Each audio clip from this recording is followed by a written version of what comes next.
कुछ parts of speech हमने first stage पे पढ़ाए हैं, कुछ पार्ट्स ऑफ स्पीच हम सेकंड स्टेज पे पढ़ाने जा रहे हैं।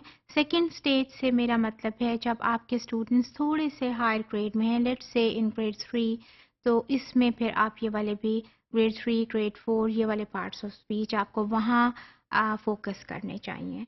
क्योंकि देखिए फॉर इंस्टेंस आपने अब तक बच्चों को ये पता चल गया है कि what do we mean by a verb and what is an action word. So we can connect adverb to verb. At this stage we can teach them what do we mean by adverb. उनको ये बताइए कि जिस तरह adjective noun को qualify करता है, noun को describe करता है, similarly adverb gives the quality of your action.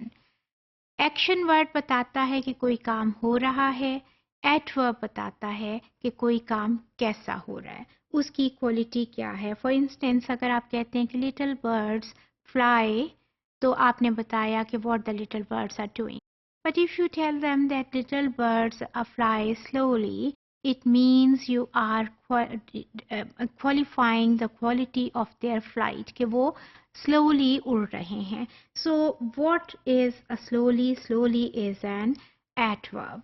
Now look at this image. इसमें ये क्या चीज़ है? ये बहुत सारे ये adverbs हैं, यहाँ पर भी और दूसरी तरफ भी adverb हैं।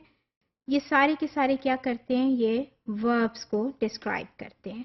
और ये वाले भी जो है ना, ये adverbs हैं।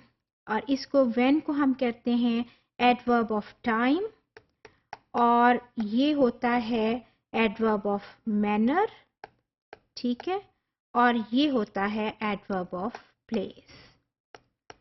So ये सब भी क्या हैं? ये adverb की types हैं जो कि क्वालिफाई करती हैं कि कोई वर्ब जो है वो कैसा है, कोई एक्शन कैसा हो रहा है। इस वाले को भी देखें, इसमें भी बहुत सारे adverbs जो हैं वो लिखे हुए हैं, which will be giving you the quality of some action.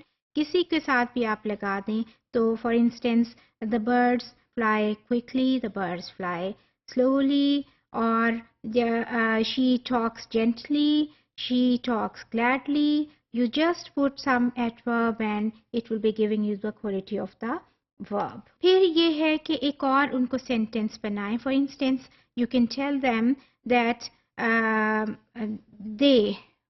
you tell them to change the word of bird और उसके आगे आप pronoun रखिए and the bird fly slowly, और आप कह सकते हैं they fly slowly. So give them the introduce the concept of pronouns to your students. Pronoun as is evident from the name कि ये कोई चीज़ noun से related होगी. So इसमें आप वहाँ पे इसको आप वहाँ पर उनको ये noun की जगह जो यूज़ होता है that is known as a pronoun. इसमें एक क्वेश्चन ये अक्सर होता है कि जब हम एडजेक्टिव पढ़ाते हैं तो क्यों प्रोनाउन को उसके साथ, प्रोनाउन को आप यू कैन मतलब थोड़ा सा मुझे मुश्किल कॉन्सेप्ट लगता है for the children who are in grade 1 या इन किंडरगार्टन के इस नाउन को के कॉन्सेप्ट को वो प्रोनाउन के कॉन्सेप्ट को पिक कर सकें, they can more easily pick the concept of noun and of adjective. So इसलिए प्रोनाउन का थोड़े से लेटर स्टेज पे डील करते हैं. So look at this one. इस पे भी ये देखिए बहुत सारे प्रोनाउंस की लिस्टें हैं जो दी हुई हैं and introduce these list to them. जी अगले वाले पे हम जाते हैं. फॉर इंस्टेंस आप कहते हैं कि जी अराउंड द नेबरहुड, जैसे फॉर इंस्टेंस अराउंड क्या है? Where do the birds fly? Birds fly around the neighbourhood. Around क्या है? Around is a preposition. Preposition क्या होती है? जो कि सेंटेंसेस में वर्ड्स का रिलेशनशिप बनाती है. फॉर इंस्टेंस आप कहते हैं कैट इज टेबल. नाउ ये क्या सेंटेंस हुआ? You don't no.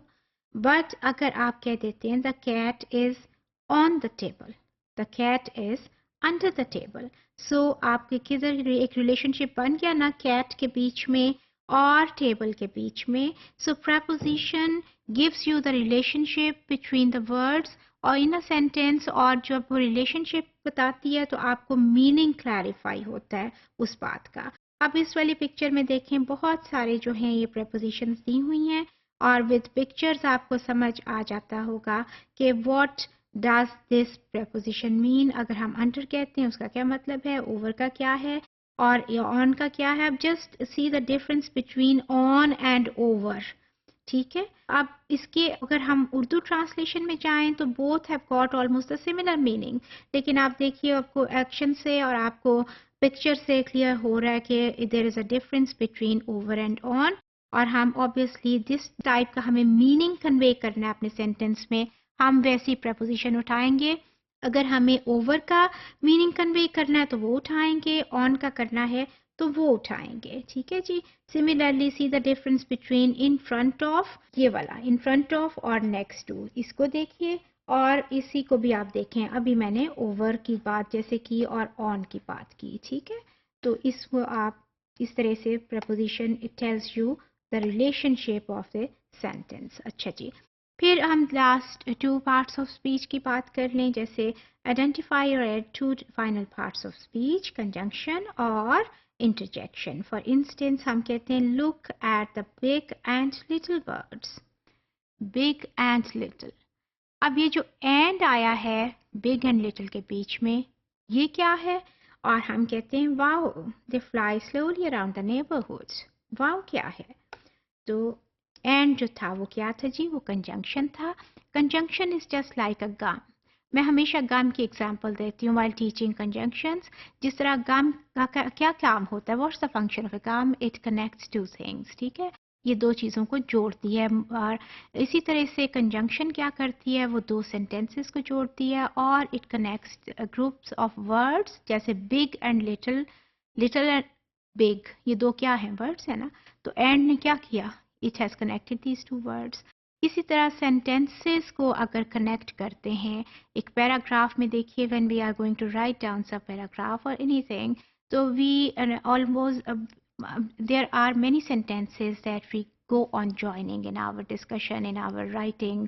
और इसमें वो जो ज्वाइन करती हैं चीज़ें उसको हम क्या कहते हैं? उसको हम कहते हैं कंजंक्शंस। और इस फिगर में आपको कंजंक्शंस की लिस्ट नज़र आ रही है। ये सारी की सारी देखें, आपने बहुत दफ़ा देखी होगी, पैराग्राफ्स में, स्टोरीज़ में, एसेज में हम यूज़ करते हैं। We have seen them, we have written them, but we didn't know before that कि इसको हम क्या कहते हैं? हम कंजंक्शन कहते हैं। It's also a very important part of speech. अच्छा जी, इसको देखें ज़रा। इसमें बहुत सारे ये आपको वर्ड्स नज़र आ रहे हैं जिनका समटाइम्स अपेरेंटली कोई मतलब नहीं होता, जैसे हुर्रे और ओ, और फॉर इंस्टेंस वाओ एंड वाह, फॉर ये ऊप्स। नाउ ये जो वर्ड्स हैं अपेरेंटली इनका कोई मतलब नहीं है, ये डिक्शनरी में शायद आपको नहीं मिलेंगे, but they have got a meaning. Why? Because whenever I say wow, and now you don't know कि वो क्यों कह रही हूँ, लेकिन यू विल बी गेटिंग के ओके अब मैं किसी चीज़ को एडमायर कर रही हूँ, किसी चीज़ से मैं इम्प्रेस हुई हूँ, that's why I am saying wow. और मैं कहती हूँ उप्स, उसका क्या हुआ है कि कोई चीज़ मेरी मुझे ठीक नहीं हुई है, जैसे कुछ चीज़ मेरे हाथ से गिर गई है, कोई चीज़ टूट गई है, तो ये obviously oops gives you this type of impression. So which tell about your feelings, वो सब क्या होते हैं? वो इंटरजेक्शंस होते हैं। जैसे वाओ क्या है? Wow is an interjection because it is telling about your feelings.